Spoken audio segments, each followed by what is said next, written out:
What up, World Wear 18? Back at it again. Welcome to the episode. Thanks for all of you guys watching for the first time. Hope you liked the video. Check out my other videos. Maybe you find something you like. Remember to like, comment, subscribe, share. Thank you to those who've been with me since the beginning. Truly appreciate you guys for sticking around, watching my videos, liking all that good stuff. Continue to do so. Let's get into this video. It's going to be a good one. Hope you guys enjoy it. He was suave, persistent, and always in pursuit of love, or so we thought. PePe Le Pew, the skunk with a French accent and a nose for romance, was once a staple of Saturday morning cartoons. But today, he's seen as problematic, controversial, and quite frankly, out of place.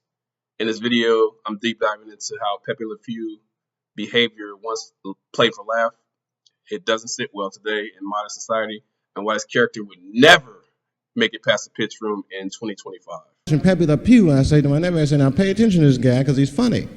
I used to watch him when I was little. And we watched PePe Le Pew, and I'm old now. I'm looking like, good God, what kind of fucking rapist is this guy? Like, take it easy, PePe. My nephew was sitting there cracking up. Hee. See, sometimes you got to take the pussy like PePe. Like, no. PePe Le Pew first appeared in 1945, a creation of Chuck Jones, one of the legends of Warner Brothers animation. Dressed up with a thick accent and over-the-top romantic demeanor, PePe was meant to be a parody of the French lover stereotype, the core premise of nearly every PePe cartoon. PePe mistakes a black cat, usually Penelope Pussycat, for a fellow skunk and aggressively tries to woo her. The cat always tries to escape, PePe always pursues, and audience were expected to laugh at this romantic misadventure. Now let's break that down. PePe doesn't take no for an answer. Penelope clearly expresses discomfort. She runs, hides, scratches, escapes. And PePe, he follows her into her house, corners her in rooms, and ignores every verbal and nonverbal cue to stop. So this motherfucker, like the cat would be running, like frantically running. And he's like prancing, following her. And he always catches up to her. It's like watching one of those scary movies like Freddy or, Jason or Michael Myers chasing after the victim, and they running real hard, and he's just walking. And I think that's where they got that from. Watching these cartoons, that's what they put in those horror movies. It's pretty much the same thing. This motherfucker's prancing, trying to catch her, and he always catches up to her. It's crazy. But this isn't romance harassment. What was once seen as funny or silly now reads as very differently.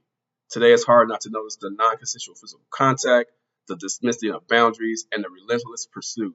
In fact, if this behavior happened in real life, it would just be frowned upon. It would be criminal. Over the last decade, our understanding of consent and boundaries has evolved significantly. Thanks in part to Me Too, we're more aware of ways the media can normalize problematic behavior. Characters like PePe Le Pew, who seemed funny and innocent at the time, can now be recognized as contributing to a culture where persistence is rewarded, and no is seen as a challenge rather than a boundary. So a lot of these cartoons that he's in, she's actually displaying that she's saying no or whatever, and he's like, no only means go harder or whatever. It's crazy. It's not about erasing history. It's about acknowledging what history says and how it affects our culture today. Even though it's cartoon, it's still wrong, and I guess that's why they don't show these cartoons on TV no more. So the reason why I did this video is I was watching Cartoon Network or something. I don't know. I don't remember what it was. And the PePe Le Pew cartoon came on. And I was like, damn, this nigga is super aggressive. He is fucking chasing this bitch around. She don't even, she's saying no and he's still going at it. And I was like, I used to watch this as a kid, which is crazy. I never took it into account, I guess, because I was a kid. But watching this as an adult, you see it a lot more differently or whatever. So, like I said, this nigga was running around behind her. And she's running dumb hard. And he's like prancing and shit. And he would always catch up to her and say sexual stuff. It was crazy because it was a cartoon too. But everyone should have a hobby, don't you think? Mine is making love. You are a girl, I am a boy. We have all that in common, darling. May I call you darling? I guess back in the day, cartoons weren't meant for little kids. It was meant for adults. So this cartoon came out in 1945. So I guess they was trying to get the adults to watch these cartoons, and it was funny to adults at the time, which is crazy.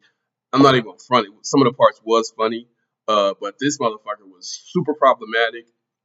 He was over the top ridiculous, in his pursuit of the cat girl. And there was this one episode where he actually found out that the Penelope character wasn't a cat.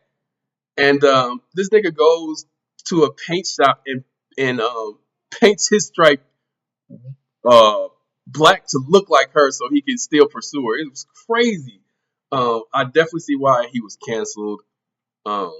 Like I said, it was a pretty funny cartoon, but it's definitely not gonna never would be made. This cartoon would never be made today at all. People would go crazy. And I'm not one of those PG people that find shit offensive or whatever. I love offensive cartoons and shit like that.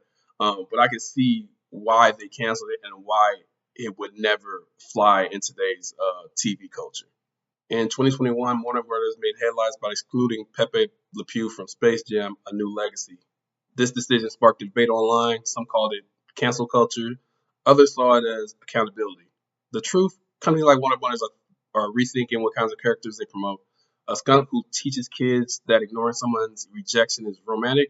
Nah, that doesn't align with 21st century values. Modern media is starting to prioritize messages of respect, communication, and mutual affection, a big departure from Pepe's old playbook. I wasn't a fan of Space Jam anyway. I didn't even watch the new one. I didn't even know he was removed from it. But I can see why. Why would you want that kind of character in a kid-friendly movie? You don't want to teach kids that when somebody says no, it means to continuously go ahead. That's fucking wrong. So I truly understand why they removed him from the movie.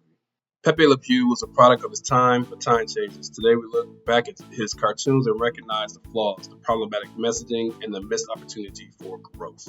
Characters don't exist in a vacuum. They shape how we think, especially when we're young. And while PePe might have been intended as a parody, he reflects bigger issues in how romance was once portrayed. So no, PePe wouldn't be tolerated today, and maybe that's a good thing because now we know better. So that's going to do it for the video. Thank you guys for watching. Let me know what you think in the comments. What do you think about PePe Le Pew? If you thought he was rightfully canceled, what are your reasons?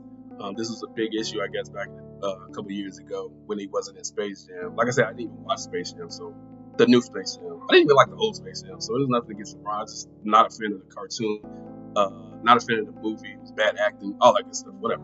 But I appreciate you guys for giving me 5-10 minutes of your time. Truly appreciate you guys for watching my videos. Remember to like, comment, subscribe, share, and all that good stuff. You know what to do. Help me continue to grow, whatever. Thank you guys. I appreciate it. Have a good one. You could have been on anybody else's channel and you decided to watch mine, so I truly appreciate you guys for giving me your time. Have a good one, and I'll get y'all on the next one. Later.